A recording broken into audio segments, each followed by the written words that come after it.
Jitesh Sharma RCB ಫ್ಯಾನ್ಸ್ಗೆ ಒಂದು promise ಮಾಡಿದ್ದ, RCB fans ನೀವೇನು ಭಯಪಡಬೇಡಿ, ಜಿತೇಶ್ ಶರ್ಮಾ ಇದೀನಿ, ನಾನು ಎಲ್ಲ ನೋಡ್ಕೊಂತೀನಿ ಅಂತ. ಅವಾಗ ತುಂಬಾ ಜನ ಟ್ರೋಲ್ ಮಾಡಿದ್ರು.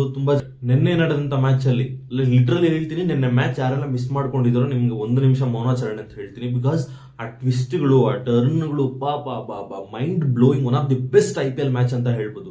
ಅಂಡ್ ಜಿತೇಶ್ ಶರ್ಮಾ ಬಗ್ಗೆ ಏನಕ್ಕೆ ಇಷ್ಟು ಮಾತಾಡ್ಬೇಕು ಅಂತ ಹೇಳಿದ್ರೆ, almost back to back match ನೋಡಿದವ್ರಿಗೆ ಗೊತ್ತಾಗುತ್ತೆ.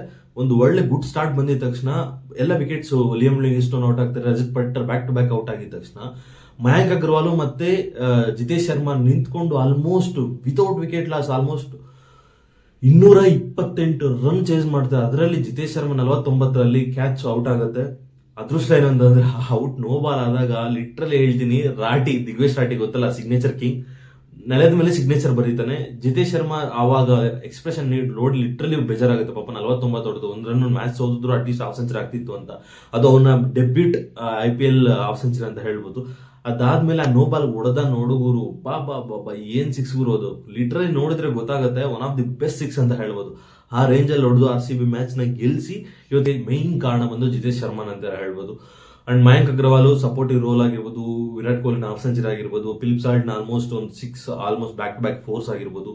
ಬೇರೆ ಲೆವೆಲ್. ಈ ಮ್ಯಾಚ್ ಯಾರೆಲ್ಲ ಮಿಸ್ ಮಾಡ್ಕೊಳ್ಳಿ, ಲಿಟ್ರಲಿ ನೀವು ಒಂದು ದೊಡ್ಡ ಲಾಸ್ ಮಾಡಿದೀರಾ ಅಂತ ನನ್ಗನ್ಸುತ್ತೆ. Thank you so much. Bye.